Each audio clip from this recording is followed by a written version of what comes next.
Today, the Federal Reserve held a press conference. And by the end of it, you'll understand exactly why they didn't want to answer the only question that mattered. The Fed left interest rates unchanged at 3.75%. I called this one in advance, and I got it right. But that's not the story. The story is on page 2 of their own report, where the Fed quietly gives itself authorization to print even more money if it decides it's needed. And if you've watched this channel for any length of time, you already know the Fed always decides it's needed. Here's what makes today different. The new Fed chair walked in with a reputation: zero tolerance for inflation. That was the pitch. That was supposed to be his identity. So when inflation is still running hot and he does absolutely nothing, you'd expect him to explain himself. Instead, a reporter had to drag it out of him.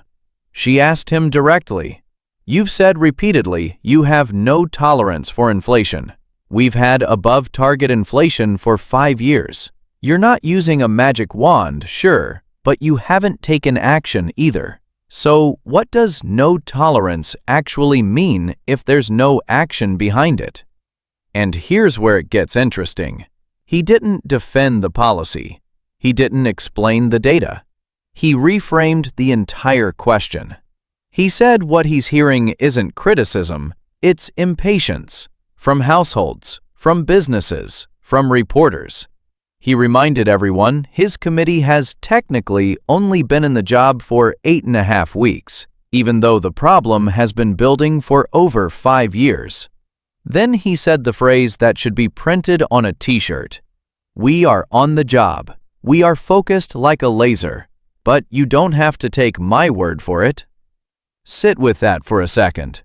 The man in charge of the value of your paycheck just told you, in public, on camera, that impatience is the problem. Not inflation. Not 5 years of missed targets. Your impatience. This is the exact same trick a parent uses on a kid who asks when dinner's ready. It's not, "I haven't started cooking." It's, "Why are you always so impatient?" The problem gets relocated from the person with the responsibility to the person asking the question. And it works, because most people don't notice the swap happening in real time. Watch it happen again in the very next exchange. Another reporter pushes harder. "Your job," she says, "is to bring inflation down. That's the whole point of the institution. So what exactly are you waiting for?" And again, no direct answer. Instead, he talks about how much time they've spent over the last 2 days evaluating their monetary strategy, reviewing their tools, thinking hard about the data they have and the data they wish they had. He says the discussion in that room was the farthest thing from inertia he could imagine. Notice the pattern. Every time someone asks, "What have you done?" the answer becomes, "Look how much we've thought about it." Thinking about a decision and making a decision are not the same thing, but if you say the first one with enough conviction, it can sound like the second one. That's not an accident. That's a communication strategy. Then comes the data question, and this is where it goes from frustrating to almost comedic. A reporter asks how much the decision not to raise rates in July was influenced by one cooler-than-expected inflation report. His answer, word for word in spirit, "Not much." He says the historic mistake people make with data dependence is depending on any single data point. He says what matters is the trend, not the print. Fine, reasonable answer on its face. Except then comes the follow-up. Which measure of inflation are you actually targeting? Because there are several. Core inflation, headline inflation. One index the Fed has officially committed to in writing versus a handful of others. And here's his answer, paraphrased. Officially, yes, we're committed to one specific measure, the one written into our own strategy document. But personally, he's looking at a broader set of data, and he's not going to reveal exactly what that broader set includes. He actually says, more or less, that he doesn't want to fully show his cards. Let that land. The person setting monetary policy for the largest economy on Earth just told the public, on the record, that the metric he's actually using to make decisions that affect your mortgage, your savings, your grocery bill is something he'd rather not specify. Officially, it's one number. Unofficially, it's a mystery. Now, here's a question worth asking yourself, because this exact dynamic shows up everywhere in life, not just at the Fed.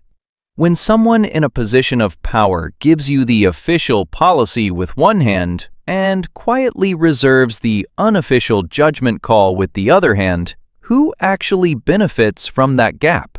It's never the person asking the question. It's always the person holding the cards. There's a term economists use for this. It's related to something called Goodhart's Law, and the chairman actually brought it up himself, which is almost impressive in its own way. The idea is simple. The moment you turn a measurement into a target, people start managing the measurement instead of the underlying thing it was supposed to measure. He said this out loud about his own institution and then used it as a reason not to commit to a specific number. He diagnosed the disease and then prescribed more vagueness as the cure. And you've actually seen this exact law break something in your own life, even if you never had a name for it. A call center tells its reps their only metric is average call time. So reps start hanging up on people mid-problem to hit the number. A school starts grading teachers on standardized test scores. So teachers start teaching the test instead of the subject. The measurement becomes the goal, and the actual goal quietly dies somewhere in the paperwork. The Fed chairman knows this. He said it out loud, and then he used that exact insight as his excuse for not telling you what he's measuring. By the time we get to the fourth clip, the room has clearly caught on. A reporter, half serious, asks the obvious question everyone's thinking. Rates didn't change. There was no forward guidance. So for the average household watching at home, what exactly was the news today? And his answer is almost a punchline. He says, apparently the news was that he had a press conference at all. He says his predecessors committed to holding these meetings this year, and so is he. And that might be news to the people in the room, even if it means nothing to anyone watching from home. Read that again. The chairman of the Federal Reserve, when asked what he accomplished today, essentially admitted the accomplishment was showing up. And here's the part that almost nobody talks about, because it's buried in the appendix nobody reads. The report doesn't just quietly reauthorize more money creation if needed. It also widens the list of conditions under which, if needed, gets triggered. Not louder, not announced, just a slightly broader definition tucked into a footnote so that the next time they decide it's needed, it takes less to justify it than it did today. That's not a policy change. That's a policy change wearing a disguise so it doesn't have to answer for itself. Now, why does any of this matter to you if you're not an economist, not a trader, not glued to Fed transcripts? Because every single one of us gets some version of this exact conversation at some point. A boss who won't commit to a raise but tells you to be patient. A landlord who won't fix something but tells you they're working on it. A company that keeps your money and reminds you they're actively evaluating the situation. The script is always the same 3 moves, and once you see them, you can't unsee them. Think about the last time you tried to cancel a subscription and the retention agent didn't say no. They said, "I completely understand your frustration. Let me see what I can do for you." And 45 minutes later, you still had the subscription. That's move 1 and move 2 happening at the same time. Your frustration became the topic, not their pricing. And the effort of "let me see what I can do" replaced the outcome of actually canceling it. Or think about a doctor's appointment where something feels off, and instead of a direct answer, you get, "Let's keep an eye on it and monitor how things develop." Sometimes that's genuinely the right medical call, but sometimes it's the exact same three-move playbook wearing a white coat. Don't commit to a number, don't commit to a date, keep the real threshold private. And if you ever push back, you're the anxious patient, not someone asking a fair question. Or think about the last time you filed an insurance claim after something actually went wrong.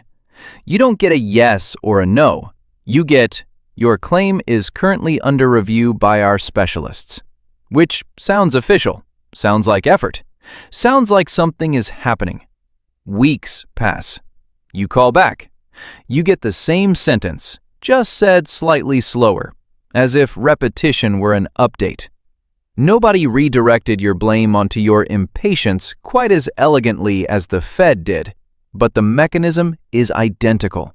Talk about the process, never commit to the outcome, and let time itself do the work of wearing you down until you stop asking.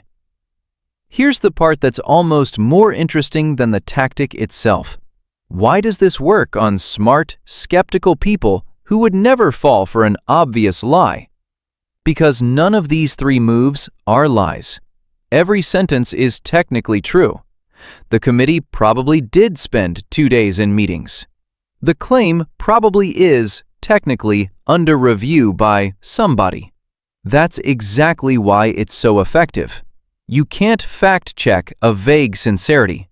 You can only ask a sharper question, which is precisely the thing most people never think to do in the moment, because the tone sounds so reasonable that the brain files it under handled instead of unanswered.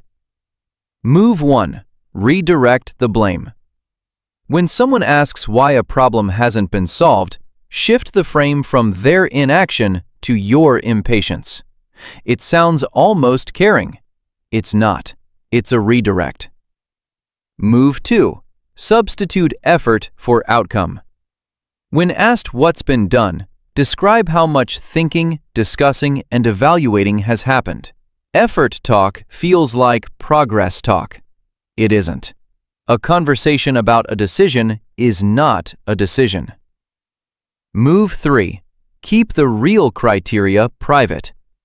State the official rule everyone can see, then reserve an unofficial, undisclosed judgment on top of it. This gives total flexibility while still sounding accountable, because technically, nothing was promised beyond the official rule. And here's a fourth move, the one that's easiest to miss because it looks like the opposite of hiding something. Move 4. Bury the real news inside a mountain of real-sounding detail. Today's report ran dozens of pages, full of charts, full of footnotes, full of technical language about balance sheet composition and reserve conditions. 99% of it was true, accurate, and completely beside the point.